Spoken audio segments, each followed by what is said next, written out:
don't know. I had a daddy. I can't say my mama was a single parent mother. I had a stepfather. I had a man figure in my household. I'm happy for that because, I seen how a man's supposed to treat a woman because my stepdaddy was cool as hell.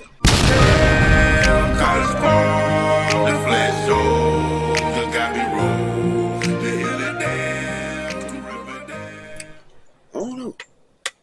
I had a daddy. I was just saying though. Okay. Here you go. So, like, I can't say my mama was a single parent mother. You know what I'm saying? Because I had a stepfather. You know what I'm saying? I had a man figure in my household.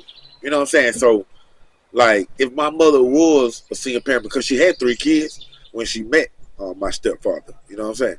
So, at some point, she was a single parent. You know what I'm saying? Maybe a couple of years.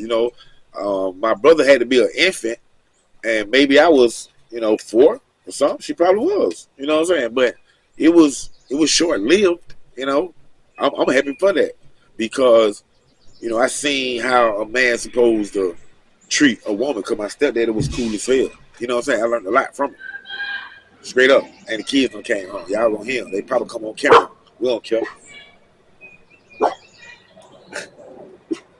Who you see him? Who that is, girl?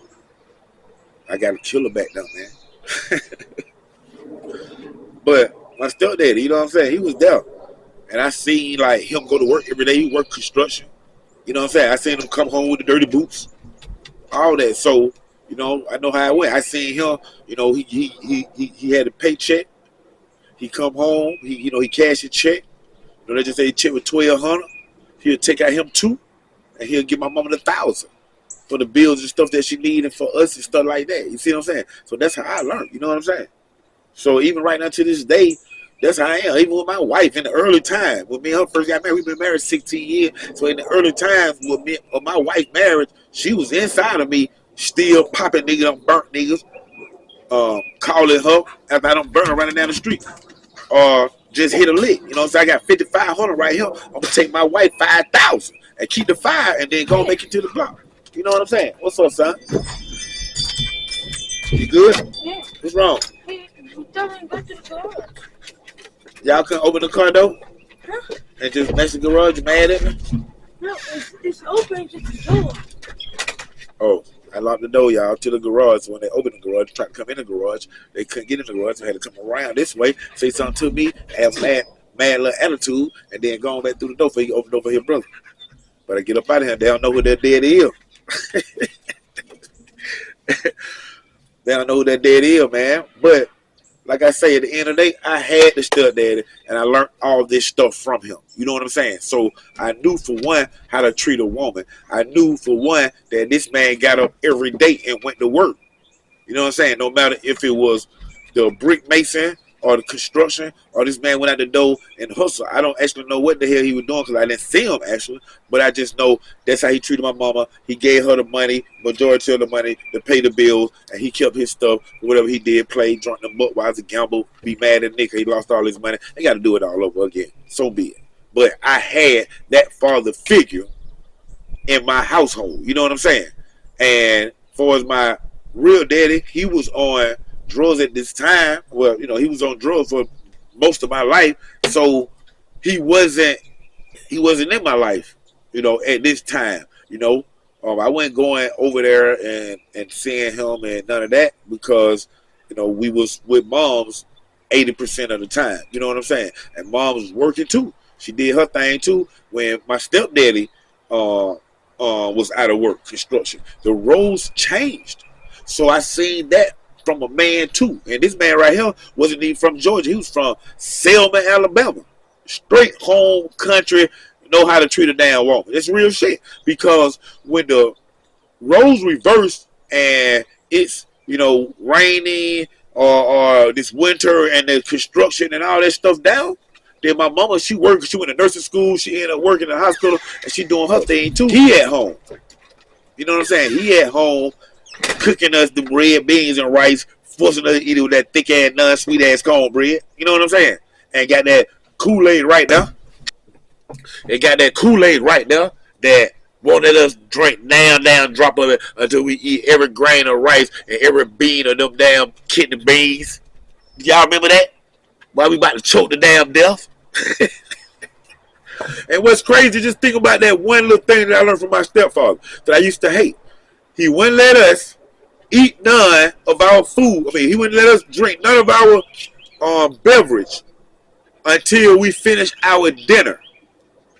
And with him teaching me that, right now to this day, what I have learned from him is, like, when I eat right now, no matter what restaurant me and my kids, my wife at, none of that right now, I'm not going to drink my beverage unless I'm done with my dinner. And I found out the reason why, of course, y'all know right now, we didn't know at the time. We used to be mad at my stepdad about that. Why you make her do that? Why mama, he knows me, he's so mean. But we learned that, of course, if you drink your beverage first, then it's going to fill up the space in your stomach, and you're not going to be able to finish your dinner. You know what I'm saying? And, of course, you'll be hungry later on because the beverage is going to whiz itself away. So, right now to this day, I practice that, man. You know what I'm saying? And, of course, we're going to take that sip, or I'm going to take that little sip if, you eat it and you did chew as well, and you know how it gets stuck right there. Oh, my God. That big lump, then you drink, then you try to get it down. You trying to get it down, it'll be like about to hurt you. Then you finna have a heart attack because when they push it down, it hurts me even harder. Yeah, of course, with the exception of that. But 99% of the time, I'm not going to drink my beverage until I finish my dinner. Regardless, if it's breakfast, if it's lunch, if it's dinner, I'm just trained and programmed the same way from my stepdaddy doing us like that as a child. You know what I'm saying? Now, I do not practice that with my kids because I don't, because for one, I know how that food to get caught down now too, or however, and I don't know how I feel for them, but I know how I feel for me. So I'm not going to do them the same way that I didn't like, even though I understand. I can let them understand it a different way than how my stepdaddy did me. You know what I'm saying? They can just drink their drink and then they full and then they can't eat and the mama just fuss up.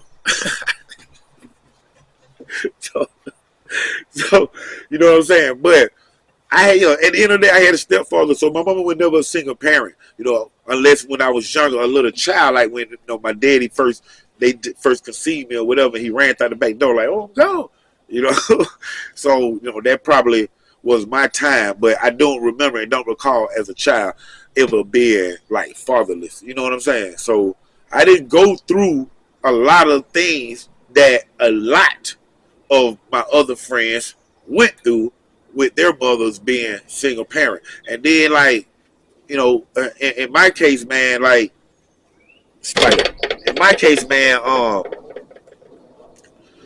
friends, if their mothers were single parents, that was a very tough one in my time, my neighborhood, because you had the crack era. You know what I'm saying? A lot of my friends' mother was addicted on it. But let me just tell you too, though, I don't know how it is in other cities and other states. You know what I'm saying? But like I always said, College Park, the historic side of College Park is very family orientated, meaning these families are intertwined from the ancestors. We are like family, y'all. It's a difference. That's what I'm trying to tell y'all. But with that being said, even the parents, the males, fathers, because it was single parent fathers too, and the mothers, the female that was on drugs, that was single parents. Even though these mothers was on drugs and single parents, man, they still did not play that shit. When it came to disrespecting them, even just cuss words to their kids, going to school, making sure they have clean clothes and all that, they still did those things. Think about it. It's real talk. It's real talk, man. It wasn't until maybe years of them on that stuff. That means their kids are 18, 21 now. And they became how they are. But as they and I was growing up, their parents, my friends, that did, their mothers and fathers still didn't play. and still was on point with their asses, no matter what they did. And that's how we grew up too. Think about it. We was taught no matter what you do, you still have to handle your business. It ain't, we didn't grow up on that. It ain't what you do, it's how you do it. No, we grew up on, it don't matter what you do, you still have to handle your business. Stylish Paul, man. Historic side.